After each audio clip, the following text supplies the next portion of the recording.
यार तुमने भी तो ये सोचा होगा ना कि यार एक कंपनी यूनिकॉर्न बन गई, एक भी रुपया प्रॉफिट नहीं कमाती है, ऐसा कैसे? अभी लेंसकार्ट का आईपीओ आ रहा है 7,000 करोड़ का आसपास, लगभग 70,000 के वैल्यूएशन पे। कैसे? लगभग प्रॉफिट ना के बराबर है। आखिर ये पूरा इकोनॉमिक्स चलता कैसे? आखिर क्या वो लोग जिनके पास इतने सारे पैसे हैं वो क्या मूर्ख हैं जो ऐसी कंपनीज में पैसा लगाते हैं? और ये पूरी इकोनॉमिक काम कैसे करती है? कैसे आईपीओ को हमेशा एक ऐसा योजना माना जाता है जिसके अंदर रिटेलर को बनाया जाता है, मतलब रिटेलर को चिपकाया जाता है। समझते हैं कि आखिर ये पूरा गेम, ये पूरा चलता कैसे है और आखिर क्यों आईपीओ लाना is the best strategy for any company to gain lot and lot of money. चलो शुरू करते हैं और समझते हैं। पहले सबसे पहले बात ये भाई कि एक कंपनी बनती है, उसका प्रोसेस क्या होता है। अगर मैं आपको वो सिंपल बताऊं, हमने अपनी कंपनी रजिस्टर कराई एज ए प्राइवेट लिमिटेड। हमने जब अपनी कंपनी रजिस्टर कराई तो हमें एक उसकी वैल्यू 100% होगी और उस 100% वैल्यू का एक हमें पैसा डालना पड़ेगा। लेट से हमने डाला 1,00,000 रुपए, तो आज हमारी कंपनी का वैल्यूएशन 1,00,000 रुपए है, हमारी कंपनी की औकात 1,00,000 रुपए है। ठीक है, अब मतलब ये, अगर कोई बंदा आया, उसको लगा कि यार ये कंपनी 1,00,000 रुपए का बोल रही है, बट यार ये ना, मतलब इसके पास जैसे मान झूठी खबर है, उसके अंदर बहुत पोटेंशियल है। ठीक है, किसी को लगा नहीं यार इस प्रोजेक्ट के तो मैं 20 लाख दे सकता हूँ, डिस्पाइट ऑफ क्या जो पेपर पे 1,00,000 है, अब मेरी कंपनी का वैल्यूएशन हो गया 20 लाख। कोई बोला नहीं 20 लाख क्यों, और ज्यादा दे सकते हैं क्योंकि इसमें और स्कोप है, तो अब वो हो गया बढ़ के 20 करोड़। तो this is how valuation work. Valuation मतलब किसको कितनी उसकी वर्थ लगती है। कई बार ये वर्थ क्रिएट की जाती है हाइप बना के, बहुत सारे मार्केटिंग एड्स, बहुत सारा ये वो करके क्रिएट किया जाता है ताकि लोगों को उसकी वर्थ बहुत ज्यादा लगने लगे, क्योंकि वो हर जगह दिख रही है। मार्केटिंग गिमिक भी होता है और एक वर्थ बढ़ाने का एक तरीका भी होता है। अगर आप बोलोगे अगर ऐसा नहीं होता तो आखिर इनको पैसा मिलता क्यों है और मिल कैसे रहा है, तो बहुत इंपॉर्टेंट है कि तुम्हारी मार्केट कैप, तुम्हारे कंपनी का वैल्यूएशन है कितना।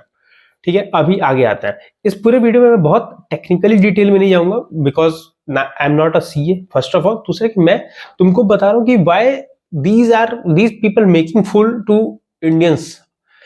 चलो और आगे बढ़ते हैं इसमें। ठीक है, एक कंपनी आई।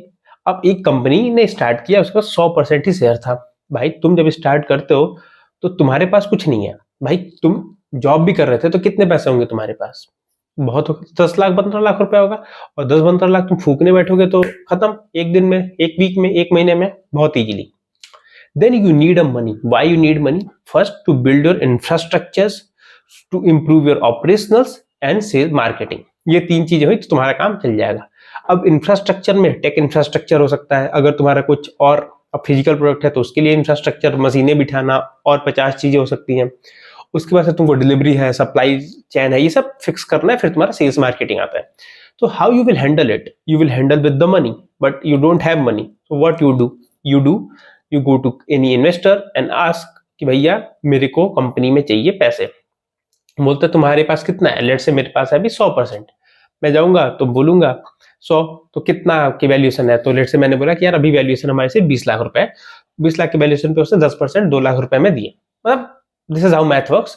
मैंने 2 लाख रुपए लिए, उसको स्केल किया। अब उसने 10% लेके बैठ गया, उसको कोई दिक्कत नहीं है, उसके 2 लाख रुपए के 10% मिल गए। यहाँ पे डूबता भी है, बट उसका एक कभी हम और बात करेंगे कि क्या होता है जब इनका पैसा डूबता है। बट अभी बात करते हैं सिर्फ पॉजिटिव साइड के बारे में। अब आपके पास 10% आ गया। अब मेरे पास है जो ऑनर बचा 90% ऑफ द टोटल कंपनी। 10% मैंने डाइल्यूट कर दिया है, मैंने उस पैसे से थोड़ा और स्केल किया। बट अब मेरा अगला बॉटल नेकलेट से आ रहा है 2 करोड़ पे, क्योंकि अब मैं एक पॉइंट का फिर स्केल नहीं कर पा रहा हूं। Then I still need money. फिर मैं जाता हूं, अब मेरी वैल्यूएशन जो पहले 20 लाख थी, अब मेरी वैल्यूएशन 2 करोड़ हो गई है। कोई और बंदा आता है, उसने फिर 10% मेरे से लिया, बट इस बार उसने उसी 10% के 20 लाख रुपए दिए।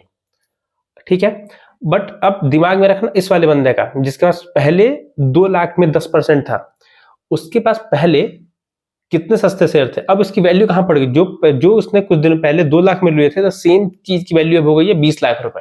ठीक है, और आगे कंपनी बढ़ती है and this cycle keep repeating का हालत यह है कि अभी Piyush Bansal have only 10% share left eight Lenskart. तो इस तरीके से ये लोग वैल्यूएशन, मतलब ऑब्वियसली यार यू नीड मनी, तो आपको डाइल्यूट करना पड़ेगा। इसमें कुछ गलत भी नहीं है, इसमें कुछ सही भी नहीं है, बस गलत ये है जब शार्क टैंक पे बैठ के आप ये बोलो कि we are not making profit, but तुम भी शायद वही कर रहे हो, ठीक है। तुम बिजनेसेस को जज कर रहे हो but you are still not making good amount of profit और वट एवर इट इज, ठीक है। अब बात आते हैं क्या ये आईपीओ लाके इतना इनको इजी ऑप्शन क्यों मिलता है इंडिया में? India the toughest market to crack in terms of customers. तुमको यहाँ पे कैक जो बोलते हैं ना, कस्टमर एक्विजिशन कॉस्ट, वो बहुत हाई है और वो जो कस्टमर है बहुत कंजर्वेटिव है, दे डोंट वांट टू पे, राइट। तो यहाँ पे दोनों तरफ, पहले तो कस्टमर एक्विजिशन हाई है और उसके बाद उसको रिटेन करना भी हाई है, कंपटीशन तो हटा दो, ठीक है। लेकिन यूट्यूबर्स और इंस्टाग्राम इन्फ्लुएंसर्स को देखते देखते सबको ये मान लिया है सबने कि भाई अगर हम इन्वेस्टिंग नहीं करेंगे तो हम बहुत गलत जगह जाएंगे। When I started creating video Fuller length, तो मैंने पहला ही वीडियो बनाया था कि भाई you should invest on yourself, not the any stock mutual funds ये वो। I will ping that video, मतलब इधर कहीं लिंक कर दूंगा, देख लेना इसके बाद। बताया क्या, अब लोगों को क्या लगता है, इतना भाई झूठ को ऐसा बोला गया कि अब लोग को लगता है कि यार ऑप्शन तो बढ़िया है भाई, बना लेंगे अपन पैसे। अब क्या होता है कि जब एक कंपनी आती है, ठीक है, अब कंपनी ने प्राइवेट इन्वेस्टर से पैसे उठाए, बट उसको लगता है कि इसमें मजा नहीं आया यार, मतलब वो तरह की वैल्यूएशन नहीं मिली। तो वैल्यूएशन कहाँ मिलेगी? वैल्यूएशन मिलेगी आपको पब्लिक मार्केट में। अगर आपने आईपीओ ला दिया तो now you can ask for the big money, मतलब आपको 7,000 करोड़ रेज करने, तो आप 70,000 करोड़ की वैल्यूएशन पे आप रेज कर सकते हो, ऐसा होता है। और होता है, अब अभी उसके डिटेल में जाओगे तो आपको देखोगे कैसे 40 रुपए का शेयर 200 करोड़ का लोन लेके उसको 400 का बनाया गया, बहुत सारी टेक्निकल डिटेल्स आपको मिलेंगी, बट अब उसमें नहीं आते। अब बात आई, अब देखना यहाँ पे पूरा गेम आके, मतलब होता है ना, गेम के धागे खुलते हैं। जो बंदा एकदम पहले आया है उसको हम बोलते हैं एंजल इन्वेस्टर, कि भाई वो बहुत पहले आया है, उसका बहुत बड़ा रोल था उस पूरे इंफ्रास्ट्रक्चर को बिल्ड करने में जो उस कंपनी के है। भाई अगर मैंने पहला बार जो पैसा दिया था वो 20 लाख के वैल्यूएशन पे दिया था, और आज अगर कंपनी का वैल्यूएशन 1000 करोड़ रुपए हो गया है, तो सेम शेयर्स की वैल्यू कितनी है वो सोचो। अब इसमें भी दो तरीके होते हैं, एक होता है जहां पे नए शेयर्स अलॉट होते हैं, और कुछ इन्वेस्टर्स होते हैं जिनको लोग बाहर निकालते हैं। टेक्निकली बाहर निकालने मतलब कि भाई मेरे पास पैसा था, मैंने 2 लाख रुपए में 10% शेयर रखा हुआ था, आज मैं अब बेच रहा हूं जब कंपनी की वैल्यूएशन 1000 करोड़ हो गई है, तो मेरे 10% की वैल्यू कितनी चली गई? Despite company is not making a single rupees profit, people willing to give that money, मैं पैसे बना रहा हूं। और कई जगह तो इसी तरीके से प्रमोटर्स मतलब वो लोग जो कंपनी को होल्ड करते हैं वही बाहर हो जाते हैं। सो मेरे एक भैया थे, उन्होंने कार ट्रेड का लिया था, आई थिंक शेयर लिया था, उसकी प्रमोटर होल्डिंग 0 थी, उसने पूरा ही माल लोगों को टिका के निकल गया भाई। और आपको मैं बताता हूँ कि व्हाई दिस इज इंपॉर्टेंट, ठीक है। What will happen in my company, who will decide? Me. आपको फेमस केस याद है ना, जहां पे बोला गया था कि स्टीव जॉब एप्पल से ही निकाल दिया गया था। ये तब हो पाता है जब आपके पास वोटिंग राइट चाहिए होता है 51। लेट से 5 लोग हैं, 20 2 बंदे कह रहे हैं ये नहीं होगा, 2 बंदे कह रहे हैं ये होगा। अब ये जो एक बंदा है ना, दैट विल डिसाइड कि क्या होगा, क्योंकि आपको बोर्ड में रिजोल्यूशन पास करने के लिए, इंपैक्ट लाने के लिए 51% शेयर चाहिए। When you go to Reliance and see how much stake Mukesh भाई hold, you will get the number of 51। अगर वो नहीं होगा तो he can not run company खुद से, मतलब बहुत सारे लोग को सुनना पड़ेगा। भाई नहीं सुनना है ना, 51 है तो भाई मेरे को जैसा मन करेगा वैसा मैं लेके जाऊंगा। गो टू अडानी, एंड मेरे को याद है उनके पास भी 70% ऑफ द अडानी बचा हुआ है खुद के पास, ताकि वो सोलो डिसीजंस ले पाए। उन्होंने लोन लिया है, उन्होंने शेयर्स डाइल्यूट नहीं किया, मतलब this is again business terms, हमें उसमें नहीं जाना है। तो अब भी हमें तो ये समझ में आ गया ना कि भाई why people are investing into the company जो कि लॉस मेकिंग है, और एट द एंड बस हम ये बताते थे कैसे इंडियंस को गधा बनाया जा रहा है। गधा हमें इस तरीके से बनाया गया है क्योंकि हमें आईपीओ का एक टेस्ट दिया गया है कि भाई आईपीओ में ना लिस्टिंग गेन भी पैसे बन जाते हैं, मतलब तुम कहाँ लगे हो, एक बार लिस्टिंग गेन हुआ 5 दिन में 10 दिन में अलॉटमेंट के बाद पैसे बन जाएंगे। मैं किसी एनडीटीवी प्रॉफिट पे एक मैं बंदे को सुन रहा था, ही सेज कि मतलब लिटरली बस गाली नहीं दे रहा था, बट बोल रहा था कि भाई मैं ऐसे गधों के साथ में पैसा, मतलब ना ऐसी कंपनी में ना ऐसे मार्केट में मैं कभी पैसे नहीं लगाऊंगा जहां पे इस तरीके की वैल्यूएशंस लोग दे रहे हैं। एंड कौन दे रहा है? पीपल। मैंने एक लास्ट रील बनाते हुए बताया था कि भाई FIIs are selling and DIIs और मतलब अपने रिटेलर्स आर बाइंग। मतलब ऐसा हम क्या होशियार हो गए हैं कि एफआईज बेच के जा रहे हैं और रिटेलर खरीदते हुए नहीं थक रहे हैं।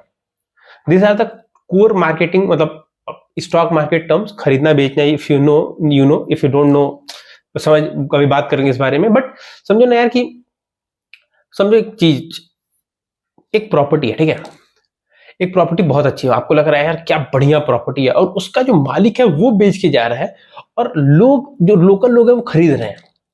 तो हो सकता है कहीं कुछ तो पता होगा ना उस मालिक को वो बेच रहा है, या तो उसको और अच्छी अपॉर्चुनिटी दिख रही होगी, या तो उसको कुछ ऐसा दिख रहा होगा कि भाई इसका बेंटाधार तो होने वाला है अपकमिंग फ्यूचर में, इसलिए मैं छोड़ के भी जा रहा हूं।